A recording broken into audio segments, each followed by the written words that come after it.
Entrepreneurship and Innovation. And you are so lucky to be here tonight, our last Innovate State event for the semester, a very special one for sure. It's starting to snow outside, so it's very festive. So I have a couple of announcements for you.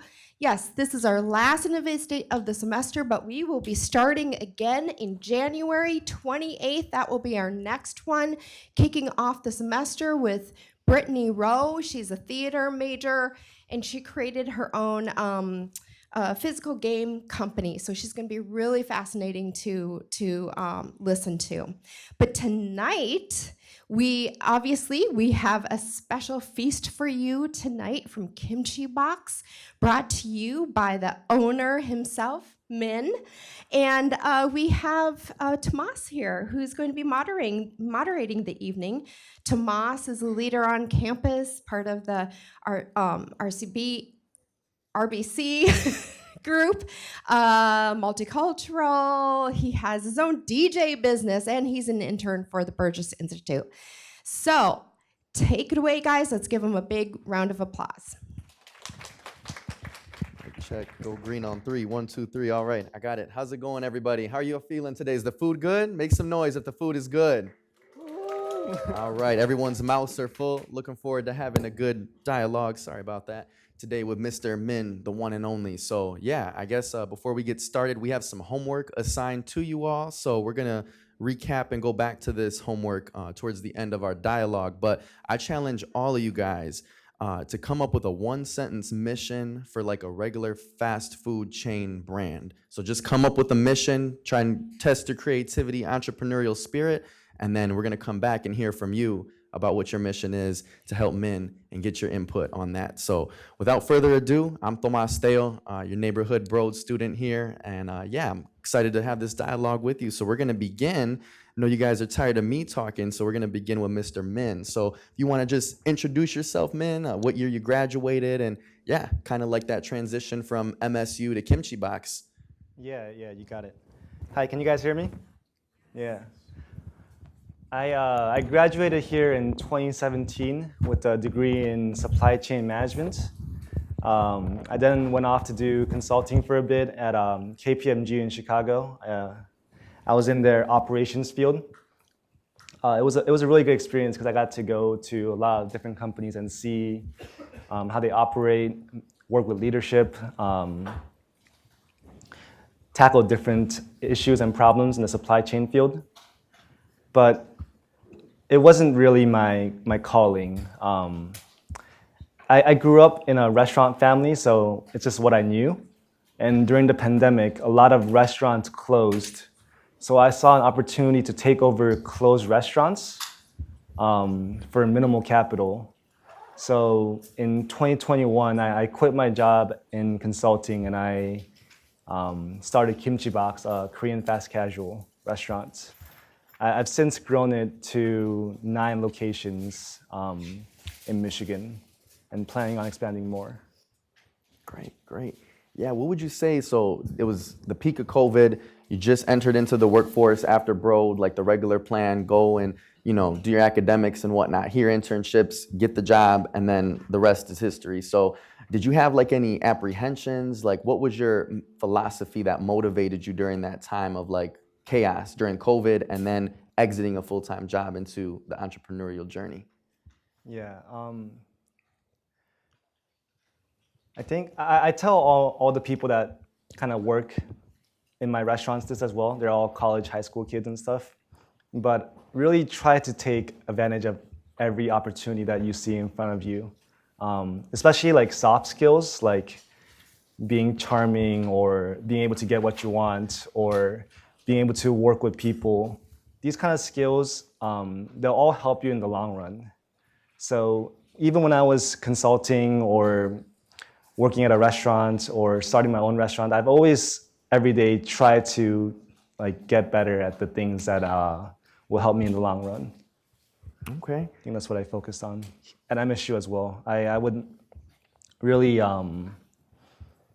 back when I was here, I loved like being able to make relationships with professors like after classes and stuff like that, because that's when you can really like pick people's brains and get connections that way.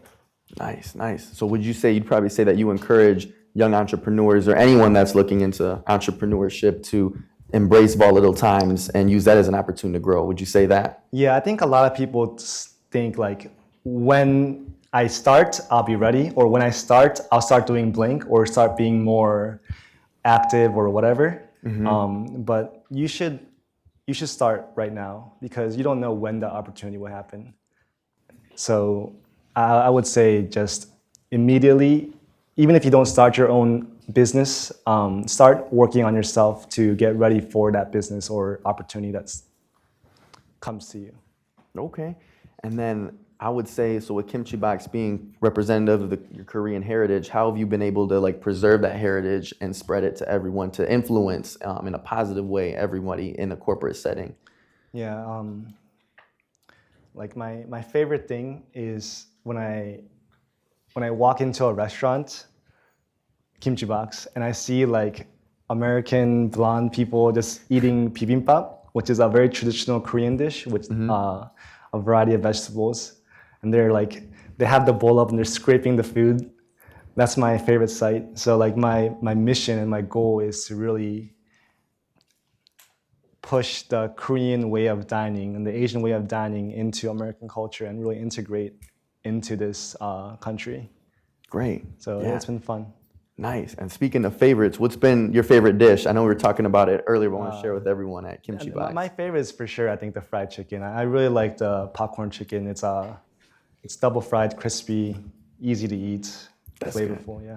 Dang, I want to get me a plate right now, but I don't think I can. I have to continue the dialogue with you all. But yeah, so I know recently I was doing some research, and I seen in the Ann Arbor Observer in an article, you mentioned that you want to be the Panera Bread of Asian cuisine. So my question to you is, how do you, scaling at such a massive rate, you know, because Panera Bread has locations everywhere. I know you have the goal of, about how many locations did you say you hope to open soon? I have 9 Kimchi Box locations at the moment. Right, but where do you want to, what's your goal? Oh, I tell people I'm going to make 1,000. 1,000? Yeah, that's my goal. 1,000 Okay. locations. And you should always dream big. But it's tough because you have to live in the day-to-day life of what you want to be and what you want to become, but you should always, in the back of your mind, have a vision for what you want to do in the future as well. Then eventually that will align. Nice. I like makes that. sense. And then while preserving and respecting the Korean culture, how do you plan to like grow and expand, you know, but while preserving that culture? Because like I know certain fast food chains may or may not represent accurately their own culture that they're serving or trying to represent. So I guess what is your goal to kind of hold that Korean authenticity? Yeah, it's really a tough question because, like, for example, Kava is a multi-billion-dollar chain now, Mediterranean fast casual, if you guys have ever been there. But you wouldn't really say that's authentically Mediterranean, but it's obviously works because people line up for it. So it's really trying to create that balance of like, what does Korean American look like? Because obviously if I go full Korean authentic, no one will ever hear about me, right? Yeah. So I had to really embrace what Korean American looks like and then try to find that balance of like what you guys will eat daily while experimenting with a newer type of food.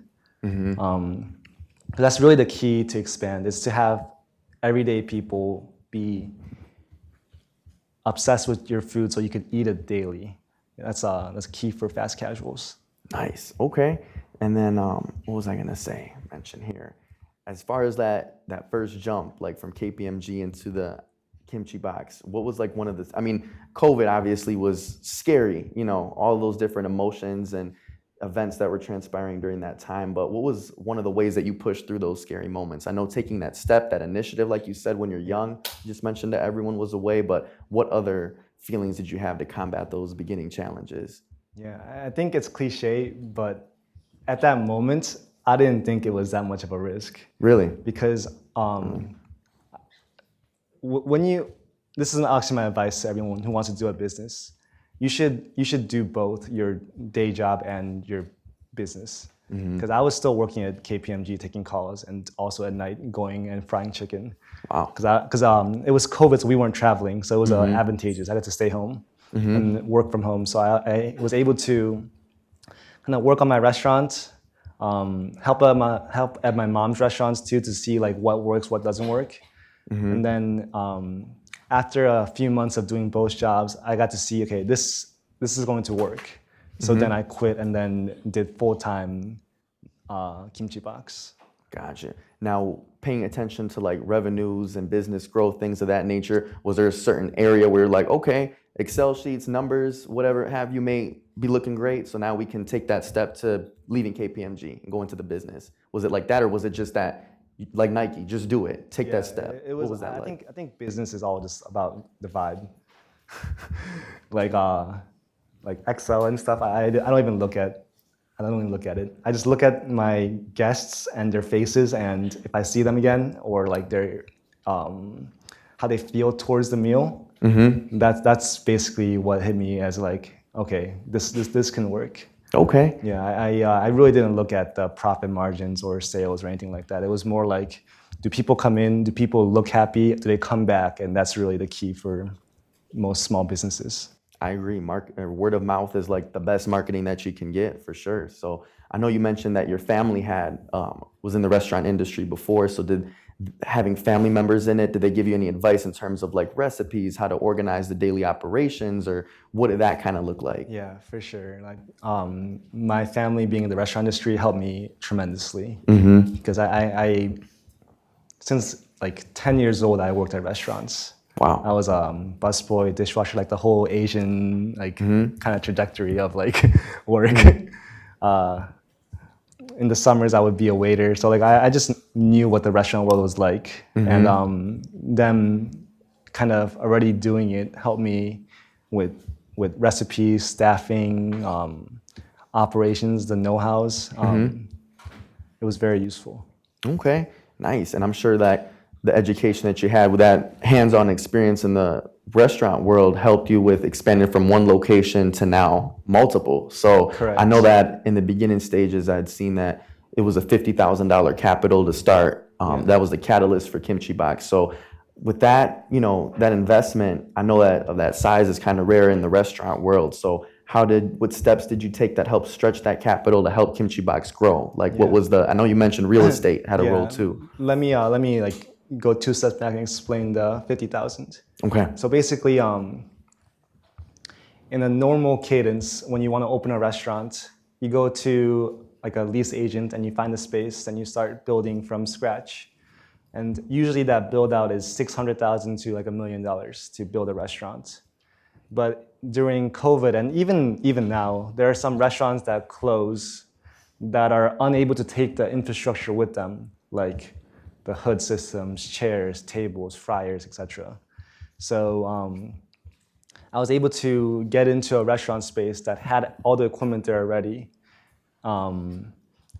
So normally something that would take $800,000 in debt and borrowing money, I was able to really just use my savings of $50,000 to open my first restaurant. And after that first restaurant, I was able to expand more because I had a reputation in the restaurant. So landlords would reach out to my agent and me to come into their empty restaurant spaces during COVID because a lot of restaurants closed. So I would say like always kind of try to bootstrap if you want to ever go into like entrepreneurship, because there's always opportunities to do things for a lot cheaper, especially in today's world, than it was previously thought of. So I grew up most of my restaurants in that fashion. Nice. And now with that same like principle philosophy that you use for those original locations, now for the other 990 remaining part of your 1,000 goal, do you plan on doing like similar things as well, or yeah, going with the vibe? I like that style. I'm pretty cheap, and it makes a lot of sense to me to do it this way because they already built the infrastructure. And now that I have 9 and kind of a brand behind me, I'm able to, because if you want to go to a space and be like, hey, let me open a restaurant there, they'll just shut the door on you, right?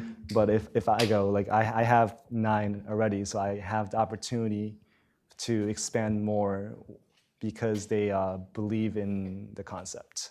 Okay, I like that. And then speaking of concepts, what are the main business philosophies that you have, man, for Kimchi Box, would you say, that kind of like guide you in everything that you do?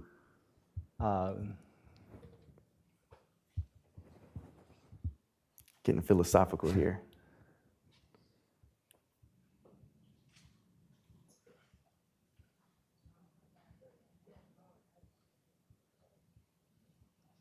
I think just typical business philosophies. One is the product is the most important thing. Marketing, whatever, it's good. It's good to get your name out, but if the product isn't good, there's no need to market it. So really just focus on the product is one of my philosophies. Okay. I guess the second, just life philosophy is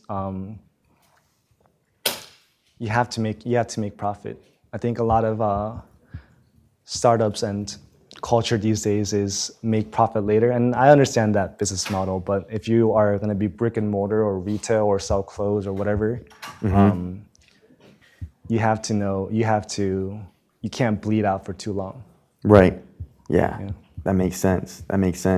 So theoretically, if we were to hop in a DeLorean and then take you back to before 2017, what's that? 2013 was your freshman year, right? Correct. 2013. So if we're going to go on the DeLorean trip back to 2013, you're an MSU student. The Burgess Institute is here. Well, was there then, but Minskoff, all these different resources that we have. What steps would you take as a student if you were in our shoes, walking on Shaw Lane, waiting for the bus? What would you do to help with your business? I would try to make as many friends as possible, honestly, at this time. Just have a really big network. I'll work on reputation as well. Just be known as a reliable person or this person, because if you become a strong individual, your friends' opportunities can be your opportunities, if that makes sense. Yeah. If nobody knows you, they're not going to look out for you or reach out to you. But if I am known as the supply chain guy in this room, if someone has an opportunity to start a business or whatever, and they need a supply chain guy, they'll look for you. So other people's opportunities can be your opportunities if you just become A, more competent, and B, more known. So those are the 2 things I will work on in this group, because you don't know who next to you will be the next entrepreneur, etc. I agree. I'm sure that network was very valuable that you established as a student, and then even maybe KPMG and family connections to where you are today, right? Yeah, KPMG was fun because I got to experience all of corporate. Because I think if I never went, I would have always, in the back of my mind, thought like, what if I lived a normal like 9 to 5 or done this? But now that I've tried everything, I can more confidently go into entrepreneurship and say, this is what I want to do. Yeah. Nice. I like that. All right, give me just a second, making sure we're knocking them out. A lot of great knowledge that you're sharing with us today, Mr. Kim. So thank you so much for that. So yeah, I guess in terms of making those connections and the network, things of that nature, is your family still working with you today? Like, would you say? Yeah. They still help me out, and they lecture me a lot to do better, because they know so much more than me at this point, because they've done it for 20, 30 years.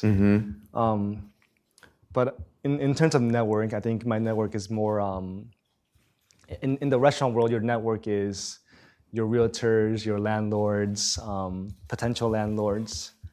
I don't have any investors, but investors, that's really your network in the retail world. Okay. And then mentioning like how you said to be like the supply chain guy, finance guy, marketing guy, or any other entrepreneurial person. So when you were taking classes here, did any of those principles that you learned in supply chain 372, 373, any of those classes transparent today, or not so much?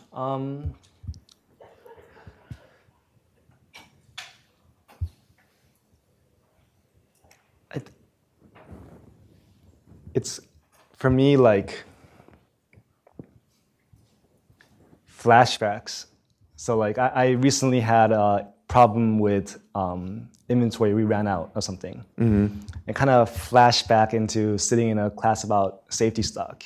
Right? I didn't solve the problem there, but now because of that flashback, I went back into Google or wherever to find the safety stock calculation, and it's like daily usage and like some kind of standard deviation and lead time, stuff like that. So it kind of flashes you back into looking for the knowledge that you might have heard while you were in class.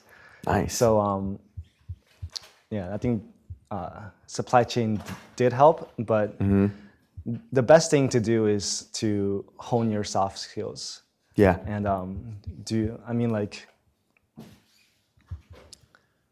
I hear a lot like, next time I'll do better, or like next time I'll do this. But all the great entrepreneurs and like great people that I know did great in their classes, did great in their jobs, did great in their relationships, they do great throughout their life. Then they start their own, then they're already great. So it's just natural for them.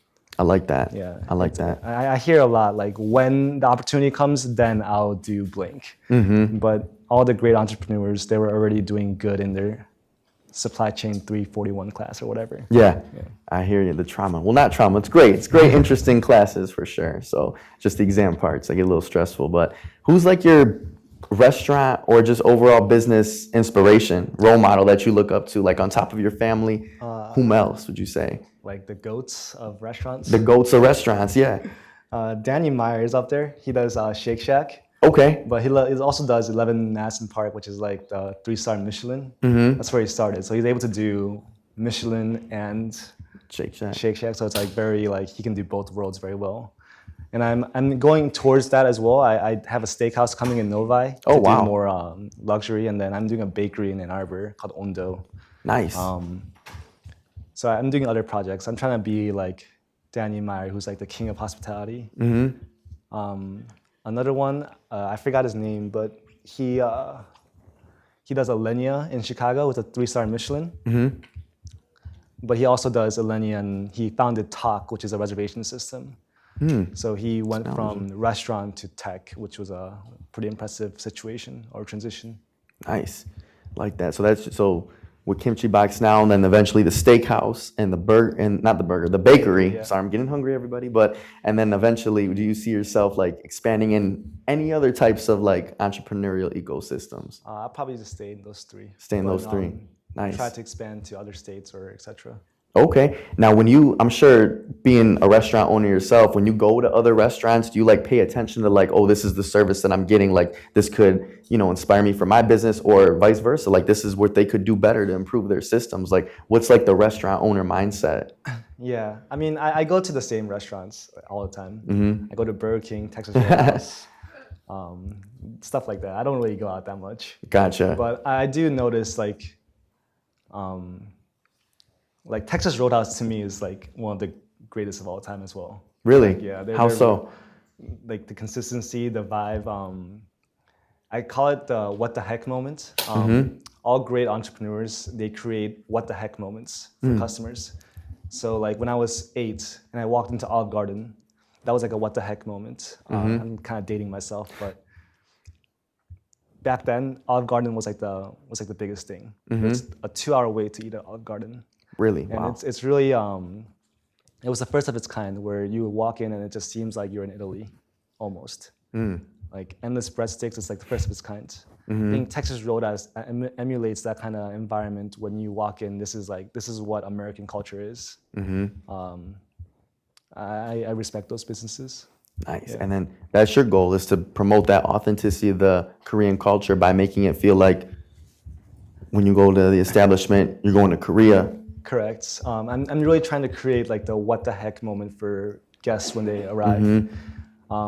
Like if you think about all great products that last, they all had like a what the heck moment. Like when I first called an Uber on my phone, that was a very what the heck moment for me. Like how could I possibly call a taxi on my phone?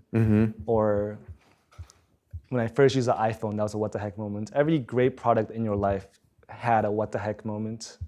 And I think that's what all entrepreneurs should really, really strive to create. Nice. like that. Give me just a second here. All right. Wrapping through these. So, all right. So, yeah. Sorry, I'm trying to think. I'm just soaking that in, that knowledge that you're sharing with us in terms of like what the heck moments, because that really, means a lot. Like those new innovations and systems that you get, like, like the Uber with the taxis, and then Olive Garden having those different features with their food. So, like back when I was young, I would have to use a flashlight for my Game Boy because there was no color in the background. But when the Game Boy Color came out and it was light behind the Game Boy, that was just like a revolutionary moment for me. Really? Whenever you want to create something, you should really try to create something that has this like, what the heck is this product moment for people? Because everything else, someone else can do, right? Right. Gotcha. Shoot, thinking of what the heck moments, something that would be like, what the heck was, I want to learn more about kind of developing a menu for a restaurant. Correct. So like, do you think it's better to have more options, like a lot less? Like when they say less is more, what do you think? What kind of things do you keep track of to think, we're going to take this off the menu, we should add this to the menu? What trends do you look? I know you mentioned that when the customer comes in, that was your point to think, you know what, I'm going to do Kimchi Box full time, is because I've seen people routinely coming back, smiles on their faces, bellies full, grumbling. So what would you say that is kind of your way to measure, like, I'm going to add more items or less, or this specific one? So. Yeah. I think if you're doing retail, like clothes, food, any kind of products like that, you should really benchmark your product with something that already works. So like, if you want to do fashion, like benchmark like Acne Studios or whatever, or if you want to do food, benchmark Kava. If you want to do high-end, benchmark a high-end restaurant. So like, if you want to create a restaurant, you have to first see like, what kind of restaurant do I want to make? Do I want to make a fast food? You should benchmark In and Out. You should really find restaurants that already work in the segment that you want to be in, and see what they do well and why they did something. Because they spent millions of dollars thinking and researching about their menus, right? These big corporations, they spent millions of dollars researching where to go and where to be and who their customer segment is. So like, you should really take advantage of the money that they already spent to see how their knowledge could kind of feed your knowledge into the product that you want to make. Gotcha. That's good to know. So if you want to start a restaurant, like a menu, you should look at the restaurant that you want to be like. Interesting. Kind of like that role model to see like how you can turn into them. So with finding those benchmarks, did you know any personally, like part of that network that you mentioned that a student should strive hard to build in these years in college and beyond? Did you have any of those real life benchmarks, or was it more so kind of finding those people, like researching more about their thinking creative process, or how did that look like? Yeah. When I benchmark, I usually just benchmark the products that I like. Like I can eat at Chipotle almost every day.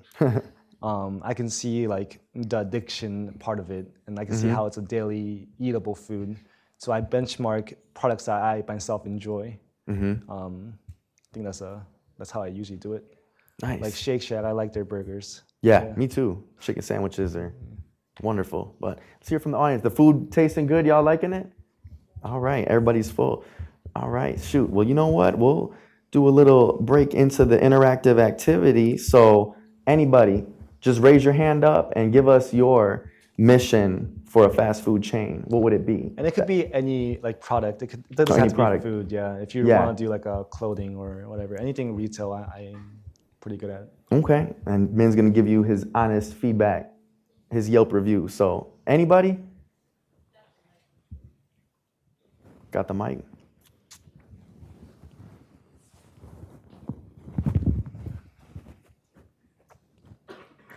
All right, dang.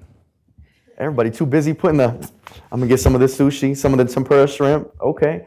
Well, speaking of philosophies, we already went to philosophies, but like your, what is it? The slogan of Kimchi Box. Do you have one, or like a mission statement, anything like that? Yeah, I'm still working on it. I'm still debating on that slogan, but okay.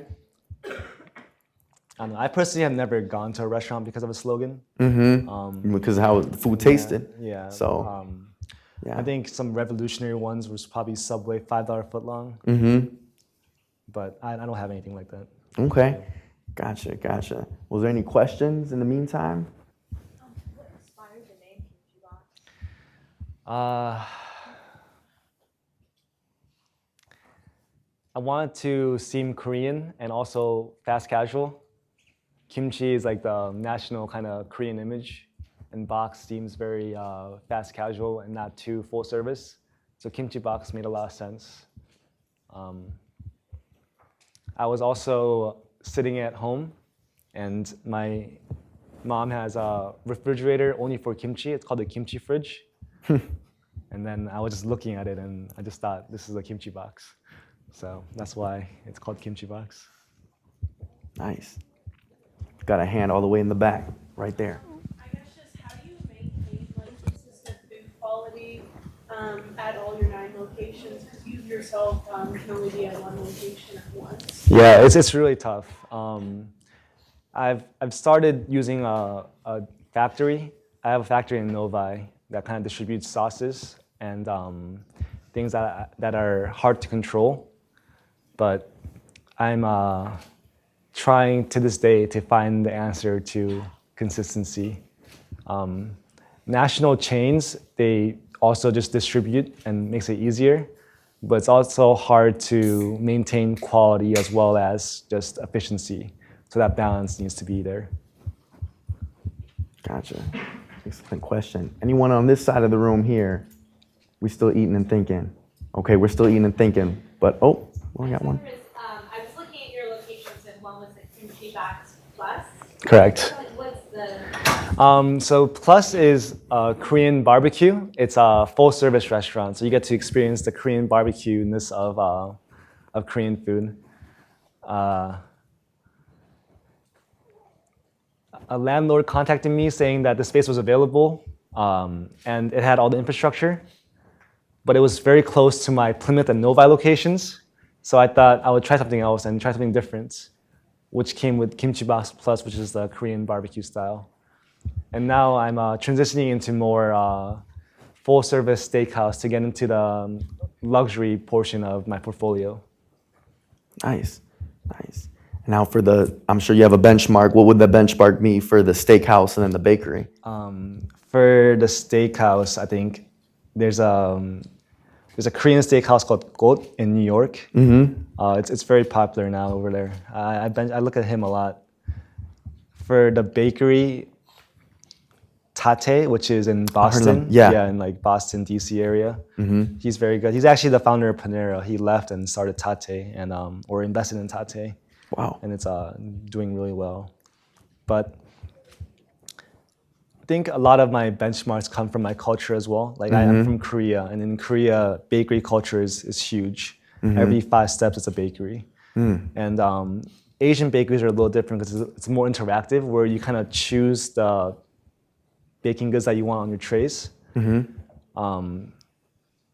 It's normal to us, but in Ann Arbor, Michigan, where I'm in, people walk in and they're amazed at this grab and go kind of experience. So I think one more advice I would give to people is like really travel and kind of see what other cultures are about, especially like modern cultures or like stuff like that. Like that will eventually come to the suburbs, right? Nice. And that's one of the ways that you bring and promote the Korean culture authentically is by having similar, establishments that might reflect if you're in Korea. Like you said, the walk in and grab and go, people were shocked in Ann Arbor. So I think even style, like if you walk around in New York City, like that style will come to Ann Arbor or East Lansing in 3-4 years. So if you want to be ahead of it, just look at the fast, like forward kind of cities and places. Gotcha. Now thinking ahead, has like global issues such as like tariffs, artificial intelligence emerging, automation, things like that. What ways has that impacted Kimchi Box in your operations, would you say? I think tariffs kind of impact everybody in like food prices. It's up and down. Sometimes it's beneficial because like you can't send cows across anymore, so your beef is cheaper a little bit. Sometimes it's bad because you can't bring products in. It balances out. AI, maybe like content creation, but nothing like operations related. Like you don't see yourself going like fully automated. Like, you go up to sometimes Burger King or Taco Bell and it's just a robot Siri's asking me what I want on my chicken chalupa crunch. It's not a live person. So you don't ever see yourself being that way, do you? Or one day? One day, but I don't see myself leading that front, especially for if you want to stay small and like people are going to invest in it for you. Like Panera Bread invested in the kiosk thing for us. Like everyone knows kiosks now because Panera Bread taught everybody kiosk ordering. So like I'll eventually get to AI, etc. But I'll wait for it to be more mainstream, and then someone will have an app for it or etc. Gotcha. Okay. Now with supply chains, I thought that was interesting. Elaborate on this young lady's question about kind of like how the sauces are made in a factory in Novi. So what's like the supply chain look like? You get food from just everywhere, or like some of it's produced here, or like slaughtered the animals at home, like here, or what does like the supply chain look like? I don't go that what is it called, vertical integration. I don't go from farm to table or anything like that, or horizontal integration, but whatever. There's distributors that give me chicken, etc. Sauces, I just buy ingredients and make the sauces and then kind of ship it out every Tuesdays and Fridays. Gotcha. Okay. Yeah, it's not a great supply chain, but it's just it's being built. Got it. And I'm sure some of those things you learned in some of the classes and other benchmark folks kind of helped you inspire that. Yeah, it's classes and just a lot of it's just stuff that you'll learn through life and then sense and stuff like that. Gotcha. Okay, like that. Commercial break. Any other questions? Gentleman right here. What would you say is the best way to get that first step into creating your own restaurant? Restaurant or any business? I guess any business. Okay. The first step, you should always just start working at the thing that you want to do. So if you want to create a restaurant, you should for sure work in restaurants. If you want to create clothes, work in a shop. Just putting yourself into the environment that you want to go into is the best way to understand it and see if you like it or not as well. Gotcha. Great question. Excellent. Anybody else? All right. Gotcha. Lori, anybody got any? There's one. Got another one in the back? When you said you kind of made that Kimchi Box Plus and you made that expansion, I'm kind of wondering what the threshold was when you decided to expand, and then what strategically did you do different versus opening the original restaurant versus that expansion? Yeah, it was a bigger jump because this is a full service restaurant. So we had alcohol, we had servers. It was more capital investment into Kimchi Box Plus. I think when you're a younger entrepreneur, you just have more courage and you don't really think about all the issues that could happen. You just go forward. I think that helped me a lot when I first opened, because I was just excited to do it. I think just me working in there kind of helped me understand what I need to do to make it successful. All right. All the way in the back.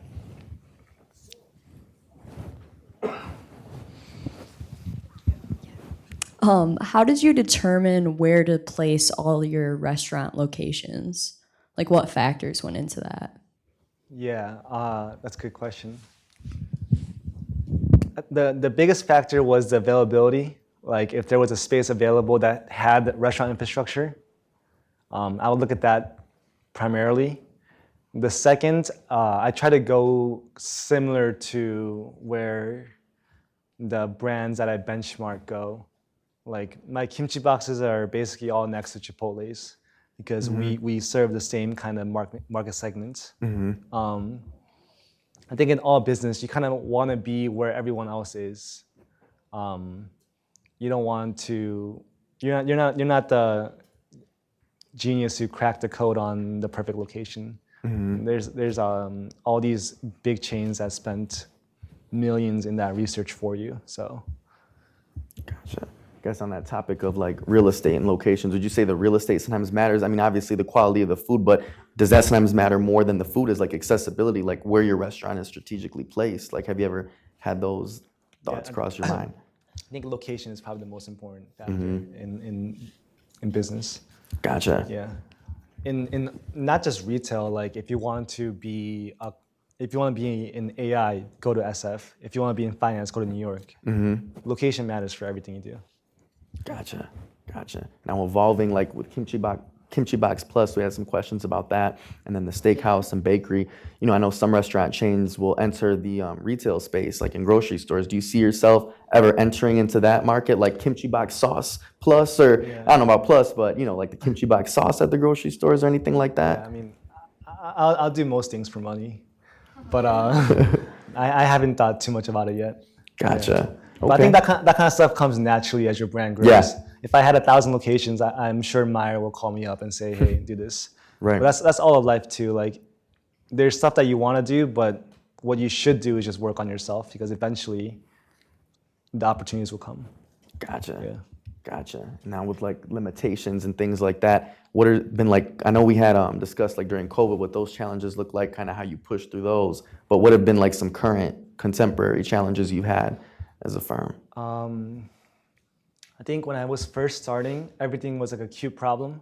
Like it was like, oh, that's like a fun problem to tackle. But after tackling for the 6th time, you have to get into like the real roots of why they occur. Yeah. And those become less fun because then that's when truth comes out. Right now I'm in year 5 or 6, so trying to get to the next hurdle of being the next big chain because my sales are not at the level I need it to be a national chain. So I have to keep finding ways to increase sales to really start that expansion process. Gotcha. A lot of your problems are more fun when you're beginning, but when you're in the middle section, that's when like you have to really tough it out and keep solving them. I agree. Yeah, that perseverance and like resilience. So that's really survive. important. Right. Just survive. So in terms of like misconceptions that you would say, what are some like common things people think that they might not know about or think about when it comes to running a large scale restaurant business?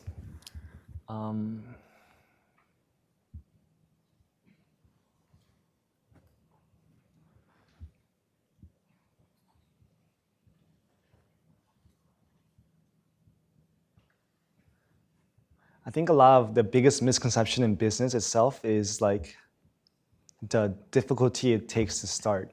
A lot of people think it's harder to start something than it actually is because you imagine it more. Yeah. But like, if you really dig into like what things are and the barriers of entries to them, like it's easier to start things, especially in this era, than it was ever before. Gotcha. You can start a business tomorrow, basically, these days. So I think that's the biggest misconception people have of business. They think I need to have these accolades and have this money and have this thing to start. But really, you could just start. Gotcha. Just doing it, taking that initiative and that step. So, but I swear I've seen a hand come up anywhere in the background. Or you guys just stretching? Any other questions? Got 2. We'll go with you and then. So.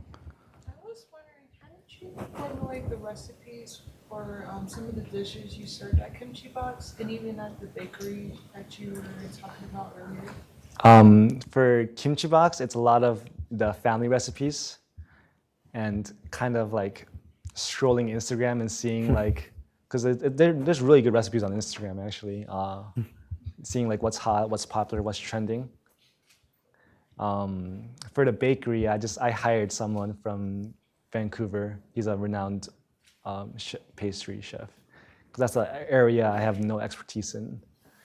But I had the luxury of doing that because I had these restaurants. If I was first starting out, it would be hard to do something like that. So like you should, when you first start something, go into the field that you know you can excel in or have experience in. God, I've seen someone in the back. Yep. Again, it was me again. Hi. How do you keep learning? So, after you've left MSU, are there industry books you like, or websites, or journals, or how do you continue your learning as you go?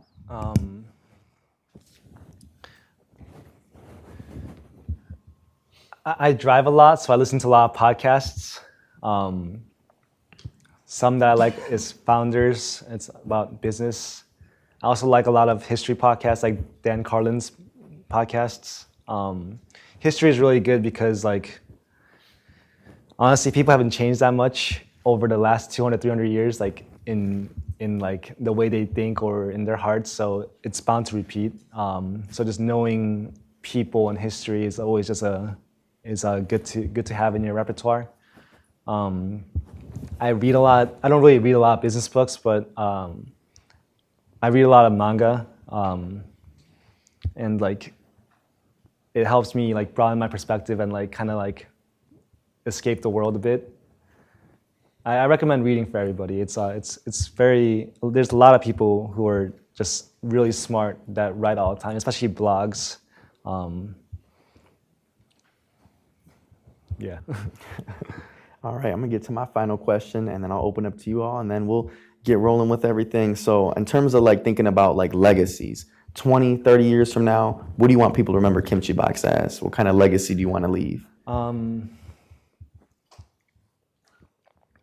That's a great question. I love looking at the stars outside. Mm-hmm. It's a tangent. But I like looking at stars outside because those stars are like millions of years away. Mm-hmm. And I think like in 100 years, no one will care about me, right? No one will care about what you do. So like, I don't really think about legacy in the 20, 30 years concept. I just think about like, if nobody cares about what you're gonna do, why not just do the stuff that you like right now? Mm. So like, I really don't think in 20, 30 years. I just think like to this day, like life goes by really, really fast and no one will care about what you did. So you should really just try to enjoy and do the things that you like to do. Wow, that's powerful. Yeah. Kind of that relates to kind of like your philosophy of even starting Kimchi Boxes. You just did it and took that step. Yeah, so. I don't want to be known as the Kimchi Box guy in 30 years. I'd rather just be the guy who did what he wanted to do and see how far it got. That's powerful. And I'm sure like with that same mentality, I'm sure you had people like your haters, people that doubted you, didn't think that you were going to succeed. And I'm sure you not caring about what their perception was going to be of you allowed you to live freely and grow the business, right? Yeah, that's all of life, basically. Like you have people that think a certain way or think about you a certain way, but like just look at the stars at night. Look at the stars. I like that. I like that. All right, I'm gonna look at the crowd. Look, any hands? Anybody up? Last minute questions? We got one right there. And then before we get to her, anybody else or no? Okay. You in the back. I guess just earlier, you emphasized making profit early. So what are some of the steps that you did to ensure that your business wouldn't fade out within those first couple of years?